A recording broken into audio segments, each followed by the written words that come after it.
Good evening, everyone. I'm Janesh, Senior Director with Frost & Sullivan in Asia Pacific, and I will be discussing innovations that are shaping last mile delivery. Several major themes are impacting last mile delivery. COVID-19 has had a huge impact on logistics in general and also on last mile delivery. Impact of factory shutdowns, port congestion, driver shortages, and shortage of warehouse workers were felt across the world. However, COVID-19 also prompted the work from home economy. Tens of millions of people working from home became e-commerce and m-commerce customers for the first time during COVID-19. Crowd aversion prompted millions of customers to try online ordering for their shopping needs for the first time. To meet this demand, companies are turning to technology to find solutions. For example, autonomous delivery and autonomous warehouses are becoming increasingly necessary to efficiently route packages and to handle some of the last mile deliveries. Uberization, or platforms that match demand for the last mile delivery with distributed excess capacity, is also increasingly becoming popular. Let us look at what are some underlying trends that are driving last mile delivery. More people are ordering more items to their home or office online.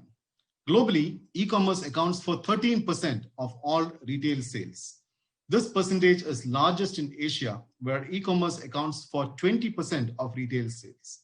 It is also the fastest growing major region for e-commerce. As when you look into 2025, Asian e-commerce is expected to be almost 50% of retail sales. China is the single largest economy for e-commerce globally.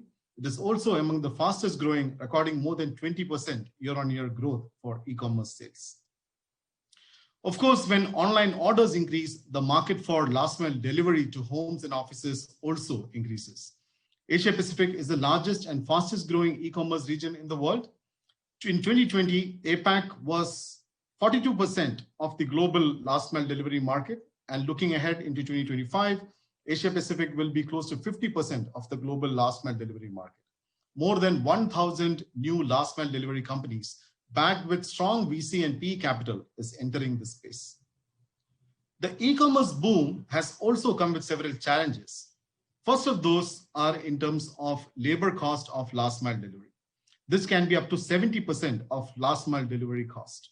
Logistic companies are looking into autonomous solutions to reduce this cost. Second is in terms of driver shortages, especially to handle volume spikes during online shopping festivals. 3PLs are increasingly partnering with smaller last mile delivery competitors to outsource some of this volume.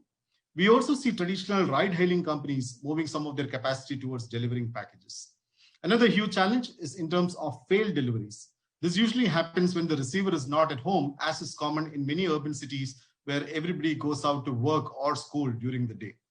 Another reason for failed delivery is buyer's remorse, especially on cash on delivery orders.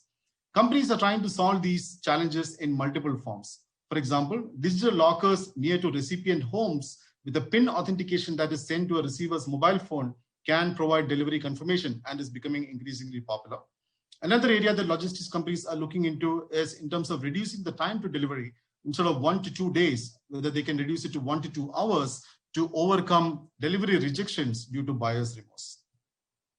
So clearly, the last mile structure is being disrupted.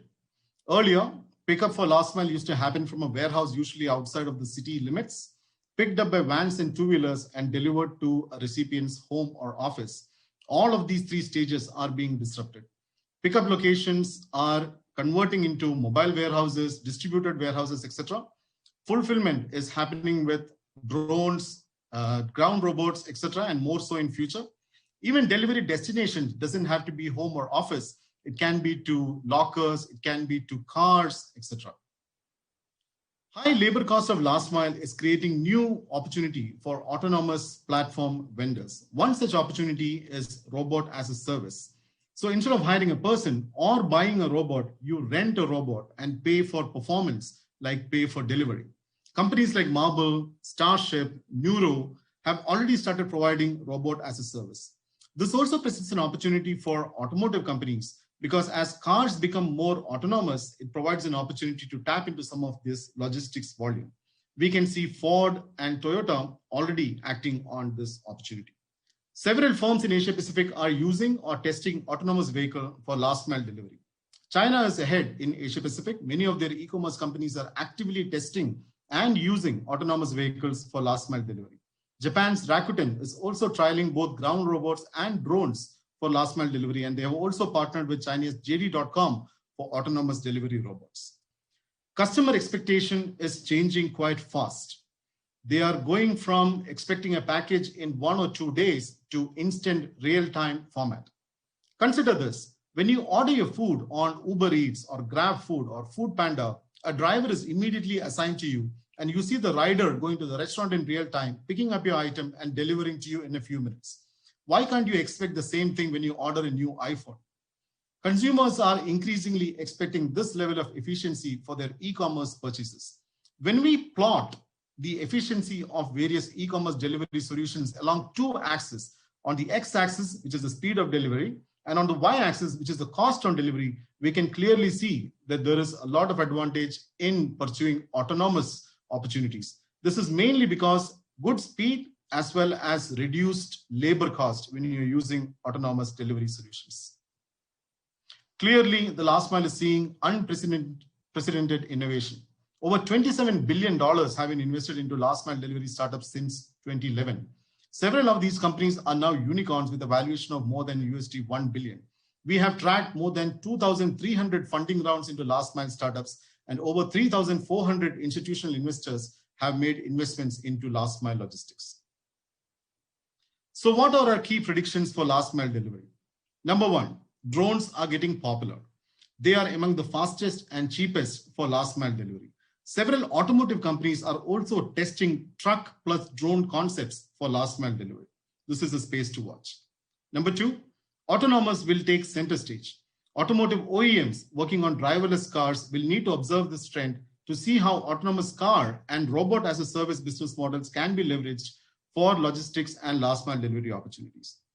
Number three, distributed urban warehouses will be a norm going forward to enable fulfillment in minutes rather than hours or days. And number four, like restaurants are making a significant percentage of their revenues through delivery, you will see that retail shops are using their strategic location as an advantage to enable 10 to 20-minute delivery instead of relying on pure walk-ins. Finally, as our cities get crowded, traffic gets more congested, companies are actively looking at new ways to deliver goods to consumers in a faster, more efficient way. Although the picture here is an artist's impression, it is inspired by real patents that are filed by Amazon and Walmart to enable warehouses in the sky where goods are stored and drones are dispatched from these floating warehouses to consumers. It definitely changes the way you think about last mile delivery, urban real estate, urban warehousing costs when items are stored in the sky. This is a brief summary of innovations in last mile delivery. Clearly, the space is exciting.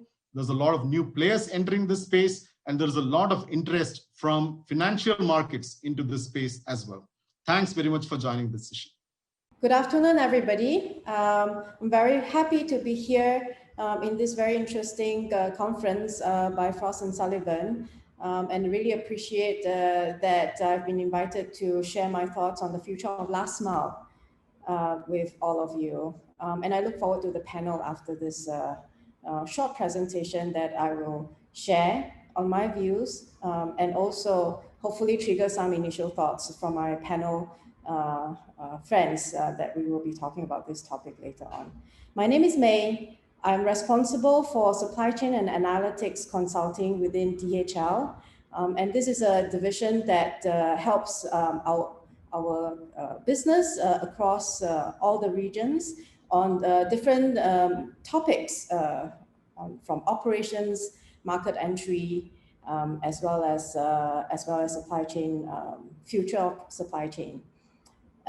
With customers, we also look at how their supply chain needs to be future-proofed, given the recent very challenging and interesting developments around the world. So any presentations these days starts often with impact of COVID. So I as well would like to share with you some of our thoughts on the developments of COVID and its impact on supply chain, and what does it mean for our conversation today. COVID has impacted the world in many different ways and in a very profound manner. Recovery remains uncertain, while our colleagues in China has pretty much gone back to business as usual with a lot of precautions. But manufacturing has gone back to pre-COVID times in the recent months. But however, the rest of the world is still facing a lot of challenges, with many countries now looking at the second phase lockdown. That has significant impact on the way consumers behave as well. Air capacity from our business has seen significant reduction. Up to 30–40% of air capacity has been lost. This means that from a supply chain standpoint, companies need to look at how they reduce reliance on air freight, or be prepared to invest in a lot more infrastructure, a lot more transportation budgets into the supply chain to ensure that the delivery to their customer in the last mile is guaranteed. There's still a lot of widespread lockdowns. Half of the world's population was under lockdown at the peak, and with Europe and US, India in particular, facing still significant challenges. We expect this to continue well into next year. The recent news that vaccine is, coming on in the final stage of development has been very positive news. But at the same time, there's a lot of discussion about how we can deliver this vaccine in the right time frame, and we expect this to be done in a staged manner, and it will take a while before everyone has the right access to vaccine. So we believe that the impact of COVID is here for at least next 12–24 months. For those of us who has been locked down at home or impacted in many ways, we have seen also our own behaviors change as a consumer. Personally, I've been shifting all my purchases to online. Today, the recording has taken place on a Singles Day, so I've also myself done some shopping before this this presentation, and I'm sure many of you have done that as well. In many of our clients, the statistics have also shown that e-commerce in the past that may have been one of many channels has become the main or even a significant channel across all their different formats of delivering their purchases, their customers' purchases to them. All of these has got profound impact on the topic of the day, on last mile. And the way we see last mile is the question on how do we deliver to the urban consumer in a sustainable manner. And by sustainable, I mean not only the effectiveness and efficiency of delivering to consumers who's really shifting their buying behavior, having higher and higher expectation on the quality and the speed of delivery, but also sustainability from a go green standpoint, from a carbon emission standpoint. How do we ensure that these deliveries are done in a sustainable manner so that we see less and less waste delivered by the last mile? And just to call out a few important key pillars when we think about last mile, we look at it in these 4 different pillars. Automation is a very important drive, as last mile is a highly voluminous and speed to consumer is key to success of many businesses. That's enabled by a better and flexible last mile network. And all of these can be driven much more effectively through data. And I'll share with you some of these examples in the next few pages. Automation and autonomous last mile technology is something that is obviously the most visible ones across the globe. Many companies across all regions are testing. You see these, the left side, Continental's experiment on using a last mile platform where it's a combination of an autonomous vehicle with robotic dogs that would jump out of the vehicle and deliver the last mile. It has been shown last year at the CES conference. And on the right side is a recent announcement by Alibaba that they are using a lot of these last mile autonomous vehicles due to COVID, accelerating the importance of having contactless delivery to their consumers. There are many of these. In our opinion, this is something that is still an evolving topic. A lot of these tests are still commercially expensive, but over time, we believe that more and more companies will start deploying autonomous last mile in this ground delivery. And there are statistics that shows that these last mile markets will grow to 90 billion by 2030. And this is in combination with many other formats that we expect to see in the markets on ground, but also on air by drones. Drones will continue to be relevant. Today, it's already quite interesting to see many use cases across the globe. The picture you see with this drone at sea is actually right here in Singapore. Recently, there had been a commercial pilot program that allows for last mile delivery from shore to ship for critical deliveries that could have been done in less efficiency and more cost through boat. So we believe at DHL also that these drone delivery will continue to develop, still very niche.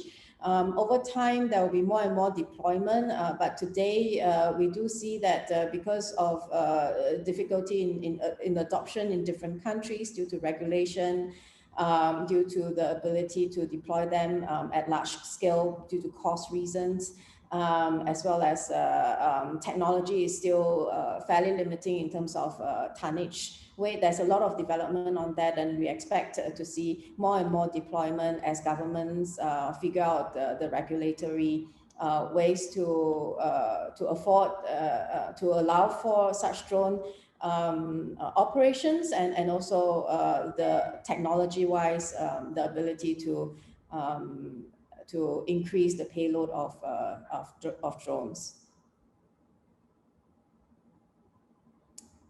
And long-term, space logistics has made it into our trend radar that was launched a couple of months ago, and it's still a very new topic, but we do hope that in some days, we could foresee ourselves delivering the last mile packages all the way to space to the astronauts that are stationed over there.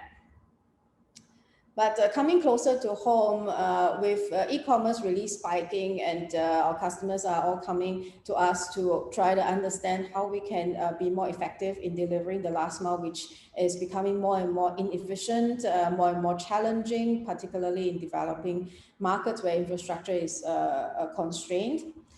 We expect the more traditional and already existing technology to be more and more deployed in these markets.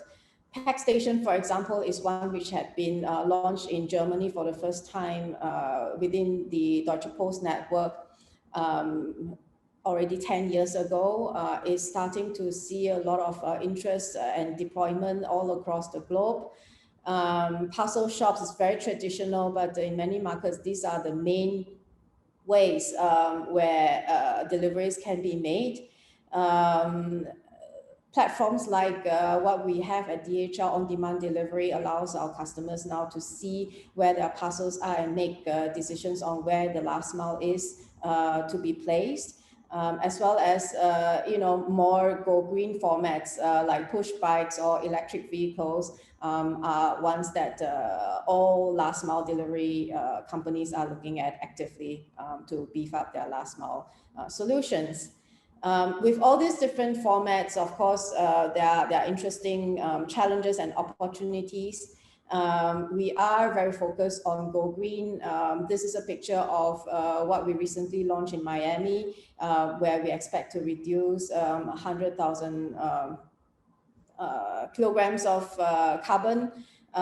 So these formats are really very interesting for us to ensure the sustainability of our solutions to our customers. With all these different formats, of course, the network operating model needs to also be looked at. Traditional hub and spoke system might not be the most effective ones in markets that are extremely dense and also fluctuating in terms of volumes. We've seen decentralized model being deployed by companies, particularly also in Asia. And with guys like Grab, Gojek coming into play, these what we call point-to-point solutions, where consumers dictate where they buy and where they ship, and also independently pick the last mile provider, is coming into play in a big way. With these network variations, a lot of different interesting data-driven solutions, platforms are coming into play. GreenPlan is an example of such. This is a startup that's powered by DHL. It was recently launched in June. It uses powerful algorithm to help our couriers really plan dynamically based on the day's volume, based on a wider delivery area, to optimize and calculate the right routing. This not only helps us be more efficient and save costs, it also reduces carbon emission by as much as 20%. And that's directly related to, also ensuring our customers are receiving their parcels on time and much greener as well. Finally, the last point I'd like to make that's often forgotten is the idea of having a much more effective packaging solutions. The moment of truth is a very important one for e-commerce consumers. When they receive their product, they would like to feel good about it. And oftentimes today, when we open our parcels, one of, at least for myself, a guilty pang is how much carbon, how much packaging material we are wasting for something small that we buy that comes in a big box with a lot of air and wasted, packaging materials in there. There are companies that specializes in ensuring that they put a conscious effort and using that as a value proposition, like the company that I'm showing here in the picture. But as a logistics company, we've started looking at packaging as an opportunity to help our customers not only look at how they can ship their products in a much more effective way from a routing standpoint, but also through smarter and more innovative packaging, using data science as a way to optimize the way they pack. Has not only helped our customers reduce costs, but also have improved carbon emission in mind. So I hope these examples and these ideas can trigger some interesting conversation with our panelists later on. There are many more interesting topics and trends that is in play, which I wouldn't have time to talk through today, but they are all very well described within the logistics trend radar I mentioned earlier. The QR code can take you through the detailed paper, and I look forward to an exciting conversation with all of you. Hello, good evening, everyone. Thank you. My name is again Madani Sahari. I'm the CEO of the Malaysia Automotive Robotics and IoT Institute. So the biggest scheme of what we talk about this evening is the intelligent mobility. But specifically for me, I like to talk about the future of unmanned aerial system. In the NAP 2020, which was revealed early this year, the government of Malaysia made reference to the UAV. But of course, the more important aspect of the regulation that we refer to in the National Automotive Policy would be actually the regulatory framework, that is very much required to be developed to allow UAV, drones, all of that to be regulated. So we don't talk much about, in the policy, the technology aspect of it, but really more towards a regulatory framework of how to fly, how to manage, and how to make sure the safety and the security aspect of flying objects, or should I say flying cars or flying platforms, UAVs, drones, etc., and so on.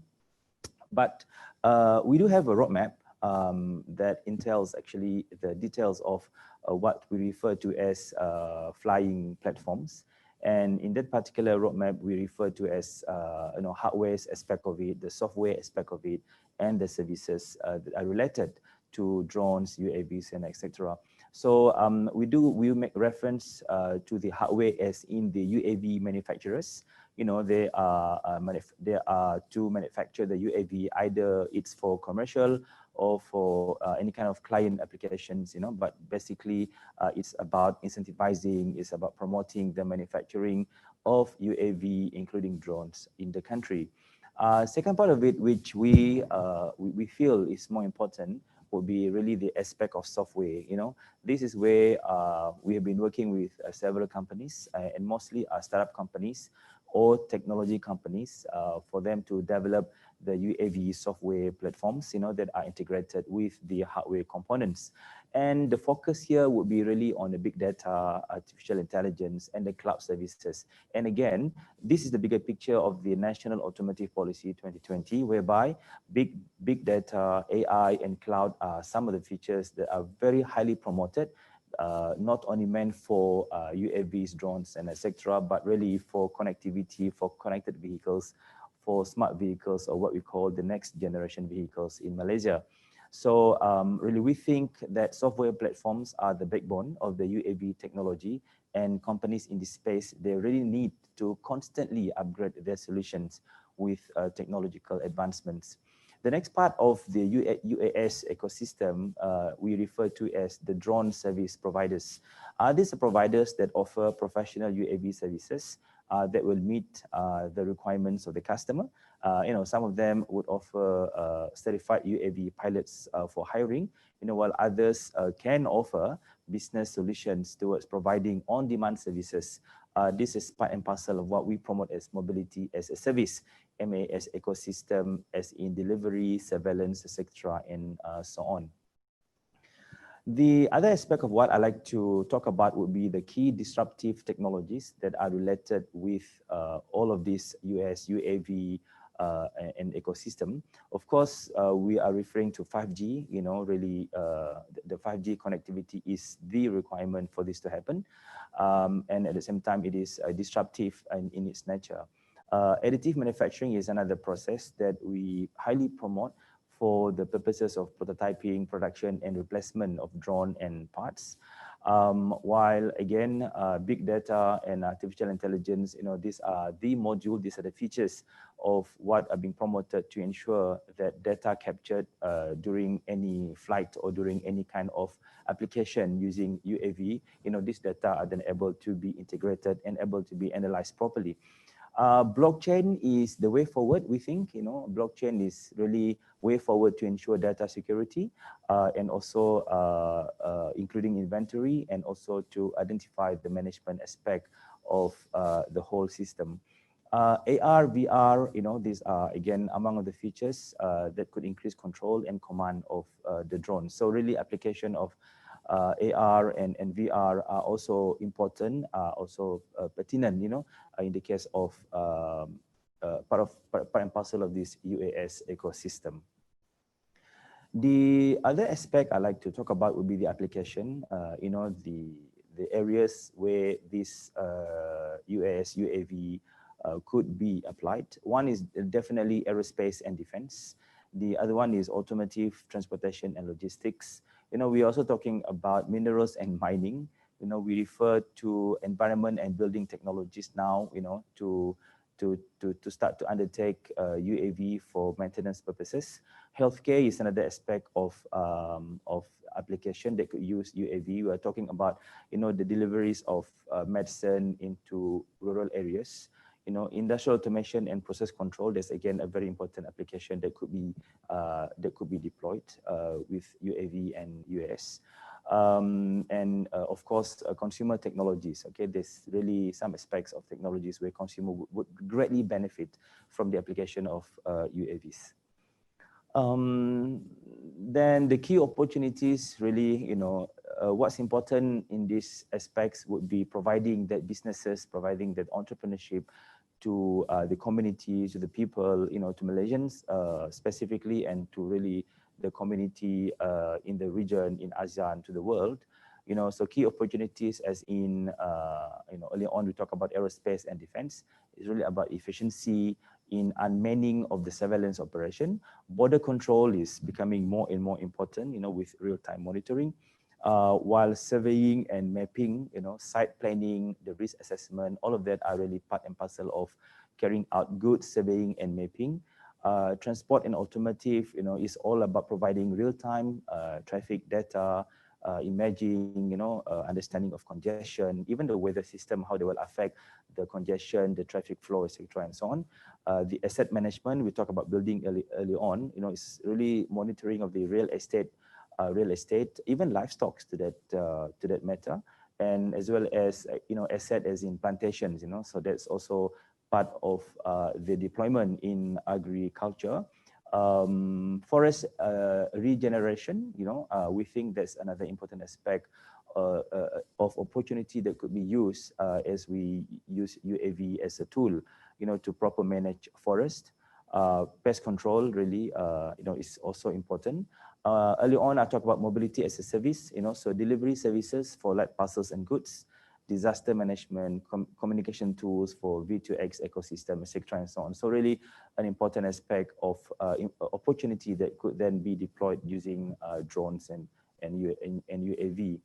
The other aspect of what we are also promoting would be the energy sector, visual inspections of stockpiles, pipelines, natural resources, deposits, etc., and so on, and as well as exploration and mapping of new potential sites. So really, there are a lot of key opportunities that could be used, in the existing sectors, existing industries, but with UAV, with drones, these opportunities are getting bigger within these sectors, and expansion of businesses, expansion of productivity, and how the efficiency of processes within these sectors could be increased via use of UAVs and drones.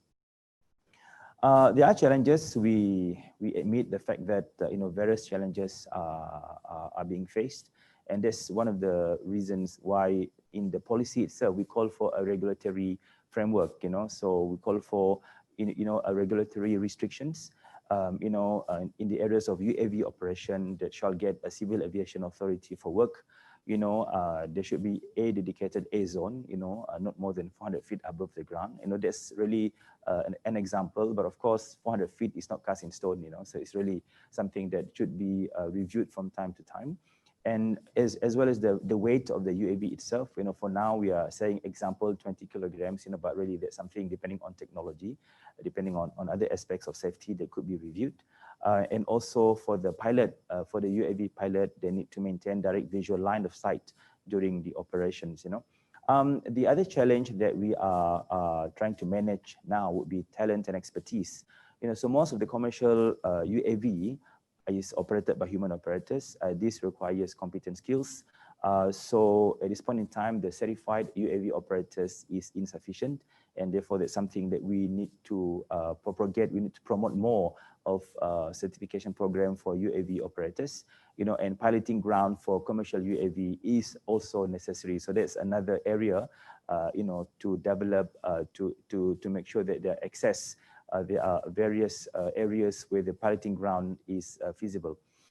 Cost effectiveness will be another challenge. Most of the high performance sensors are really expensive, So taking off and landing pads to be built also, that's really, if we were to use it for mass utilization, we need to build more of that, and that's a challenge, and it's very costly.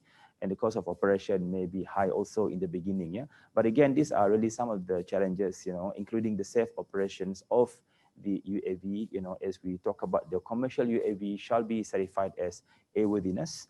The autonomous UAV system, it shall demonstrate, in our opinion, the ability to avoid this functionality, as well as the standardization of battery swabbing technology for the UAV application. So we think these are some of the challenges that are currently being reviewed. Actions and improvement plans are now being discussed. And all of these are really part of the implementation plan roadmaps that we are building for UAV as part and parcel of the NAP 2020. Then, of course, we connect drone UAV connectivity technology as part and parcel of our what we call as Connected Mobility Initiative. So it's really a house of quality, whereby the underneath would be really about data mining, analysis, and analytics. And on top of that, we would have the Industry 4.0 as the great enablers for production, for services. And then on top of that, we have this drone UAV connectivity technology, and then this would provide us the intellectual property, development of the legal and regulatory framework, as well as the physical infrastructure that will all be connected together in order for us to initiate that connected mobility initiative. And all of this is actually a connected mobility vision, and that's again part and parcel of the NAP 2020. Mari itself, we have done a few use cases for connected mobility. Some of it are coastal mapping, so we've done in some of the coastal areas in Malaysia, some mapping. We have done also detection of solar fault, and then also plant health indices. This really going through palm oil plantation, trying to understand the level of good fertilization indices. And therefore the plant health status, of plantations of the culture of the plant. We have also used the drones for plant counting and yield prediction. So there's some kind of a prediction model that we've integrated into the UAV and into the drone. Another important one is field water ponding mapping, and I think this is rather important at this point in time, given the climate change that is hitting the whole world now. So really, field water ponding mapping is something that we need to do on a regular basis, to understand how ponds water retention in Malaysia is being affected, by the climate change. Stockpile measuring is something also that we've started. We have done some applications on stockpile measuring, as well as identification of individual tree crowns. Building mapping, that's one of the things that we've done in our capital city of Putrajaya, as well as traffic monitoring. Now we've done quite a number of traffic monitoring use cases across a few cities and towns in Malaysia. So overall, there have been several use cases that we've deployed using either drones or UAV, and all of that is now, the data is being hosted at the Mari on data center, and using our own big data analytics and our own supercomputer, as a tool to analyze data and then to move forward bigger, or to enhance productivity, or to further utilize this for other form of diversification in the businesses affecting these particular sectors. Okay, of course, the key enabler towards building all these use cases would be the big data analytics capabilities. So we actually start from step 1 all the way to step 7. We start with the preliminary assessment. That's our step 1. Then from there we go into mapping of the system. Then step 3 we go into business mapping. Then we go into data mapping. Then from data mapping we do a data modeling. Then from there we carry out our analytics, and then from there it will come into a visualization dashboard. Thank you very much.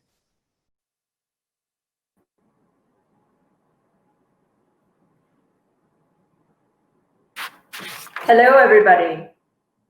Welcome to Frost & Sullivan Intelligent Mobility Theme 6, which is the panel discussion on future of the last mile delivery. Thanks to all delegates for joining this live session.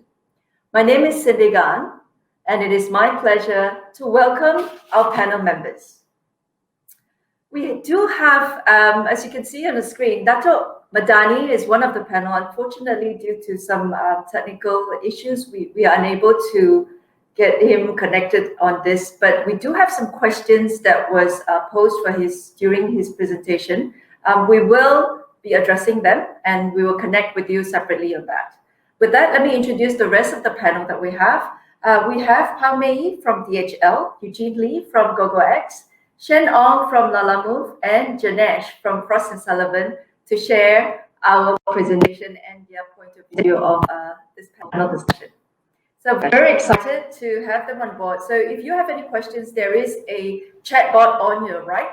So please click on that and put any questions you have, and we'll take it and put it, of course, to the panel members that you'd like to address that to. Now, without further ado, let me just begin to ask the first question to Eugene. Hello, So, can you hear me? hi. Yes, we can. Can you hear me? May? Cindy? Yep. Good. So with the current pandemic, we see a growth in this last mile logistics. So from your organization, how did you adjust to this demand surge? And also with that, would you also share with us what you see some of the plans and also the last mile logistics in the next 5 years? Well, thank you very much for having me on the panel, Cindy. I think for us, with the pandemic, as they say, it's changed life, livelihood, and lifestyle. And the lifestyle change is really a change in a need for on-demand logistics, and last mile logistics is a big proponent to that on-demand logistics. So we've seen strong demand across the board from all sectors, the SMEs, the enterprise, the e-commerce, and food delivery. So for us, in order to really accommodate the surge the last several months, we are really very focused on managing our supply, which means our drivers are important. So for us, the key thing that has really been for us to manage the surge in supply is really making sure that our drivers' training, feedback, transparency is clear, so that we continue to provide a top-notch customer satisfaction and delivery in spite of the growing demand. We don't see the surge of last mile going back post the pandemic. So to the second part of the question, Cindy, there are a few things we're working on in the next 5 years. One, really improving our app, our platform to enable better communication, better interaction between our drivers and suppliers and our drivers and users. Number two, really enabling a lot more SMBs to come on board to the sharing platform, so that the SMBs can really be better focused on what they do for a living in their core business. And thirdly, in the next few years, we are exploring new asset classes like walkers for the last mile delivery. Already a trend is evolving in countries like Hong Kong, where people become walkers. And these are retirees, young people living in the proximity, living in your area, doing the last mile. So it's not, as May mentioned, the high-end drones and autonomous vehicles, but people as an asset class doing the last mile. And again, it's a trend we're seeing in very selected countries, very dense. Hong Kong is one, Tokyo is the other, where we see the new asset class people, not so much technology, helping us in facilitating last mile. Great, very exciting. Shen, from Lalamove point of view, how did you adjust to the surge and also plans for the next 5 years? Well, I think the adjustment's quite similar to Eugene. We're both platform-based logistics systems. So when we talk about surges in demand, the main advantage, I guess, of the platform is that you can increase the supply quite rapidly in a very short period of time, because you're allowed to scale very quickly. We don't need necessarily to have people come in. We had to, of course, innovate in certain areas, things like having virtual training sessions, as people were not allowed to crowd in rooms, in training rooms, to get their knowledge base on how to use the app and things like that. So it was a lot of just operational heavy lifting by leveraging technology that already exists, right? And then we run things like this. whatever things like Zoom or Hangouts or these type of platforms, these sorts of technologies really helped us engage with a much wider audience than we otherwise would have been able to do. Over the next 5 years, I think what this has allowed us to do is that it has really allowed us to sort of leapfrog sort of education process of bringing a lot more people onto the platform, right? And I think that is only going to grow. As Eugene rightly mentioned, we don't see this sort of coming back to pre-lockdown, pre-pandemic sort of numbers. After this is done, I think once the education sort of level has been set, consumers typically sort of stick to that. And because we've been allowed to grow in this way and expand our supply base by such a large amount, the awareness is just going to multiply. And I think it's going to be able to scale up a lot faster over the next 5 years. And I think the key to this really will be to just adding more and more services that consumers need through their logistics last mile services, right? So right now you're saying, okay, the only thing I'm going to do is I'm gonna deliver specific goods like from point A to point B, right? What we're going to prioritize in the future could be anything from adding, different types of vehicle types to our platform, right? So these are the types of things, or different services, maybe add, refrigerated trucks, things like that. So all these different things are stuff that we're going to be looking forward over the next 5 years.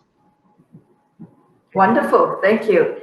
Now, I'll pose the question to May. We heard about your presentation. Thank you very much. That was very insightful and very exciting, and see what is the upcoming future of last mile delivery. Now we're interested to hear your space delivery that you mentioned briefly, and all the other alternative delivery options like autonomous robots and drones. Would you share a little bit more with us? Thank you for the question. Can you hear me? Space delivery is something that just made it into our trend radar this year. We are at the beginning of the journey. We figured that last mile needs to be delivered to everyone, including our astronauts serving, the planet, and therefore that's something that we would like to start the conversation on, to just understand how their needs to be served out here from Earth. So I would say that it's a very starting point of this journey, and I'm personally very excited to see how we can help in this space. Unfortunately, there's not a lot more I can say at this point on this topic. On autonomous, I do agree with Eugene that there's a lot more traditional existing technology that is a lot more effective coping with the surge in volumes of COVID due to COVID-19. Just a call out to everybody, we're in this business, right? DHL delivers last mile packages to all of you. Cyber Monday, Black Friday coming up, so do your shopping for your Christmas presents and end of the year festives, and help us drive business growth stronger. It's call out on behalf of all my panelists over here. But on a more serious note, there's been a lot of investments on data analytics, as what Dato mentioned. A lot of analysis has been done to look at our network to understand what's the best setup of network to be used for our customers. How do we predict better the volumes that we have in our network so that we can resource deploy more effectively? How can we use different modes of transportation and assets that we have, so that we are asset scarce environment, and we count humans, robots, and the likes, all in the same sort of pool of assets that we need to deploy, or resources we need to deploy on the ground. Automation is real. Today I just saw a news on how KFC is delivering autonomously the last mile in Shanghai. I think China is a watch for all things autonomous. They are testing lots and lots of different technologies in a fairly experimental way still. But I think that journey will continue to press forward, and we should see more and more of deployment in years ahead of us. Okay, wow. I mean, we hear both, and so I'm going to ask my fellow colleague, Janesh. We see more, getting the humans to be part of the whole equation. And then we also see autonomous is really becoming a reality in today's what's happening right now. So what is your crystal ball say in the next 5 years? When I look at the next 5 years, I think we can look at it from multiple vantage points. One of the points that I mentioned in my presentation was in terms of looking at it as the pickup, the fulfillment, and the authenticated delivery as the 3 steps in that last mile. And what many of the panelists also said, there is disruption happening at each stage. Pickup part is getting more into distributed urban warehouses. We will see retail shops using some of their space as warehouses, leveraging their position in the city to be able to make very quick deliveries. So that is one change that's going to happen just from the pickup part. In the fulfillment part, I think our panelists also shared a lot of ideas in terms of new asset classes that are joining, which is not just vehicles, but also people who are on foot, who will be delivering on the fulfillment part. We also see a huge uptake potential for autonomous on the fulfillment. And on the last mile, as May also presented, which is the authenticated delivery part, we are already seeing a lot of PIN authenticated lockers becoming very, very popular in urban cities like Singapore. We will start to see more of that taking up. But we are also seeing interesting concepts that were presented yesterday, like the Amazon key, where you're delivering to a car. Those kind of concepts also becoming popular. What is most important is to make sure that it doesn't become a rejected delivery or an empty delivery. So various concepts around that that is evolving. Another vantage point is in terms of how regulatory environments are promoting certain technologies. And what we can see, and we heard that earlier, China is taking a leading step in terms of enabling some of these technologies. So autonomous, they are clearly ahead on many respects. They are already using autonomous delivery for food, for some last mile items. Drone delivery testing is going on. Japan is doing drone corridors for testing drones. India is also very interesting in this particular space. India has come out with a drone directorate, and they will be using that to enable drone technologies. We are already starting to see some tests of drone deliveries happening in Singapore. So you can also see how these different regulatory environments can promote testing of some of these technologies. So if you look at the next 5 years, we see that countries like China, Japan, Singapore, Australia will be a little bit ahead in terms of adopting some of these technologies. Some of the other countries will be doing a little bit of a catch-up game, but they are also looking at it very seriously. And we can see, as that in this presentation, serious steps being taken to enable some of these technologies in this space. Okay, thank you so much, Janesh. Any comments anybody wants to counter to what Janesh's prediction there? No? Okay. Well, we do have questions coming in, so we'll come back to your questions. I do have one question for Janesh for the time being. What do you think are the implications to the mobility service provider? Many of our audience here are within the mobility industry players. There are several opportunities that we think is going to come up for mobility service providers. For example, one trend that we see in the market is how distributed excess capacity in passenger cars can be used for last mile delivery.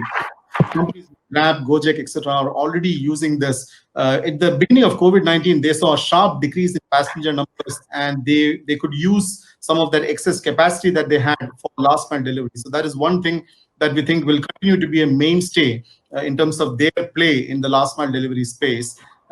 We also think that there is an opportunity for companies like GoGoX, Lalamove, etc., who are more of a platform play to be able to leverage new asset classes that are entering this particular space, to be able to leverage their excess capacity, which will be brought up by these new asset classes as well, to try and see how that can be used for last mile delivery.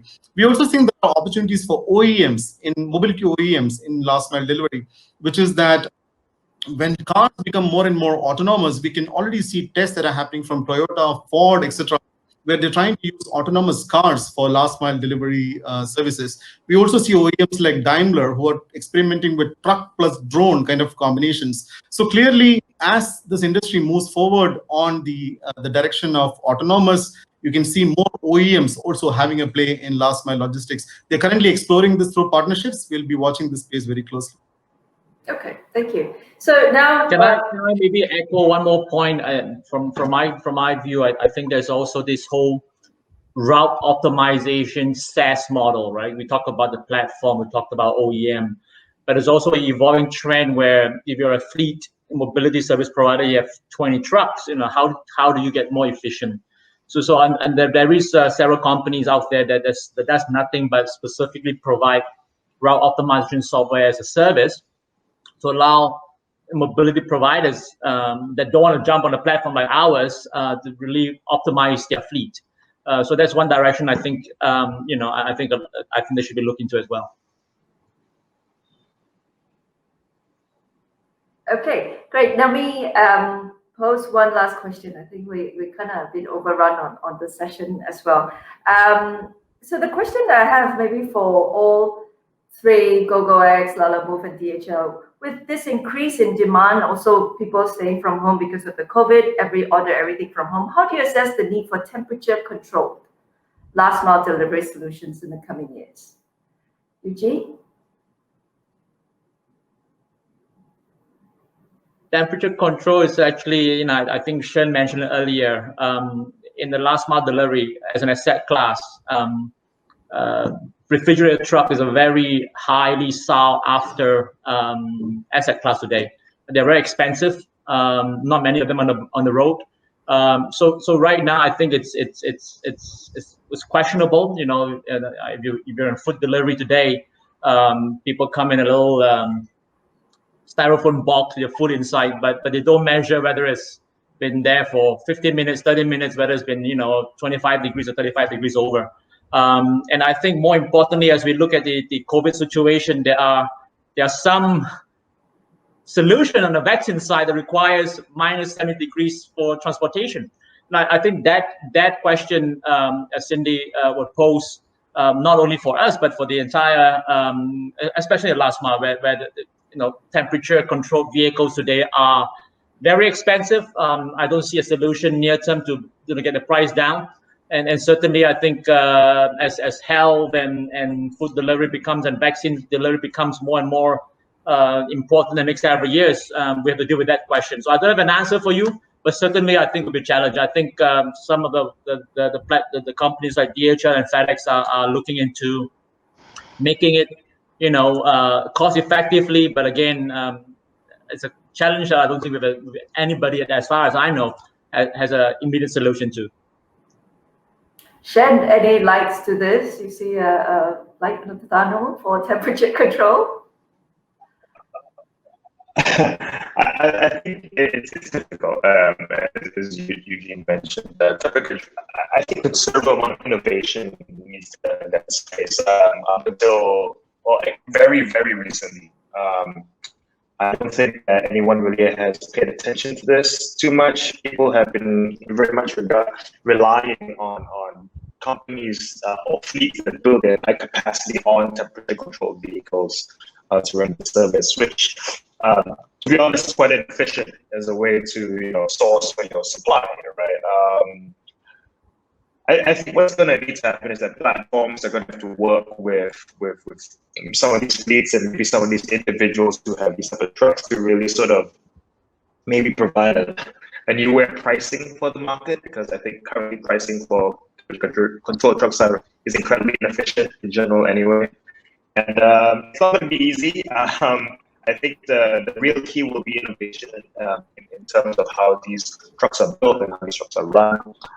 For now, it's just going to be a lot of collaboration between platforms and these fleets and individuals who own these trucks in order to somehow find a way to aggregate both the supply and the demand to sort of try to bring that price down and make it more efficient. Great, thank you. May, over to you on this matter. Yes, so when you talk about temperature control, the first thing that jumps to my mind is vaccine supply chain, right? And with the recent news, we are talking about with Pfizer, as many as 1.5 billion vaccines is going to be produced potentially by Pfizer alone, and having that to be distributed worldwide. Globally, we are thinking about a lot of dry ice, a lot of cold chain infrastructure to enable the end-to-end transportation of that. Honestly, no one is prepared to handle such kind of volumes, and countries definitely need to queue to get ready to have the right infrastructure and the right distribution model to get these vaccines to the patients all over the world. But in a more sort of day-to-day consumer grocer kind of environment, I think what needs to happen is not only through the infrastructure of the assets that are moving this stuff around, but there's a lot of work in the area of packaging and sensors tracking to allow for a quality distribution that is transparent to the consumers, to know that their stuff has gone through the right level of control and temperature management. And within, I believe packaging will play a big part in allowing that control to happen to get to their doorstep and for consumption. Thank you. Janesh, any? Thank you, Cindy. Yeah, so I'm not going to talk about vaccines. I think we have all discussed that in some detail. But I think the crux for me would be tens of millions of customers have experienced e-commerce and m-commerce for the first time during COVID-19. So they could not go to the shops, they could not get the deliveries. So they got a of ordering this from home. And I think some of that volume, because it adds to convenience, is permanent. So it's going to stay. So whether it's fruits, vegetables, meat, fish, many of these items which need temperature control last mile, from a grocery delivery standpoint, I think that is going to stay. From a food delivery standpoint, we think we are starting to see a lot more interest in terms of frozen food items being delivered, which gets outside of their safe temperature even during a 20 to 30-minute delivery. So there is going to be interest from a demand side for solutions that can keep that frozen temperature for like a 30 to 40 minute kind of a delivery time. So there is an innovation need there. We also see an increase in medicines being delivered to home. So an increase in last mile delivery for medicines, which some of it which also needs temperature control. So some of the volume we think is going to be permanent. The user habits of consumers are changing, and because there is a clearly established demand that is coming up for last mile or cold chain, we think that there will be supply and innovation that will be meeting this demand. Again, we are starting to do a lot of interesting projects in this particular space. We think this is a permanent switch in consumer behavior. Okay, thank you. I mean, there's lots to talk about. It's a very exciting time, especially with medical, and we do see, which is why I picked 5 years, because a lot of things are changing. Unfortunately, the time is up for us. Unless there's any advice that you'd like to give any audience out there on this exciting, if you'd like to have a slice of this growing market. Any advice from your side, Eugene? No, I think there's a lot more innovations and changes that will happen. I think as lifestyle change, I think technology is it's out there, and I think as throughout the panel, I think getting technology to meet lifestyle and the point I think May made earlier about being sustainable is also something that we should look at. There's a lot more rubbish out there because of e-commerce and last mile delivery. But again, at some point, I think we'll be a better world, we'll be a more efficient world, and maybe a last comment to everybody: stay safe and be good. Shen, any advice for companies out there who would like to have a slice of this booming market? Well, I think there has been a better opportunity to sort of, I wouldn't say try to build a platform to join, because it's a lot of work, and I think there are quite a few of us out there already, but I think there are lots of things that you can do to help enable accessible logistic last mile delivery services. I think there are lots of auxiliary sort of add-ons that we are in severely short supply of, especially when it comes to things like health and safety, food delivery, and if you were able to find a particular niche in that last mile space, I think you could do very, very well. Yeah, there's this preconception. I think we always think about scale and wanting to have millions of orders a day. How to make money, doing that sort of thing. So what I would say is find a niche and focus on that. And I think. Thank you. May, collaboration or what advice would you give the audience? Well, there's lots of opportunities out there. Logistics is still a fairly traditional space. To be honest with you, it's great to see platforms like GoGoX and Lalamove coming up to really drive more innovation in this market. I look forward to see more of. I would like to see more, optimization in the packaging space, which I think is badly due. But I think we are all, going towards the right direction. And most importantly, we need the consumer support. So go shop. It's Black Friday coming up. Thank you, ladies and gentlemen. Thank you for your time. Thank you. Take care.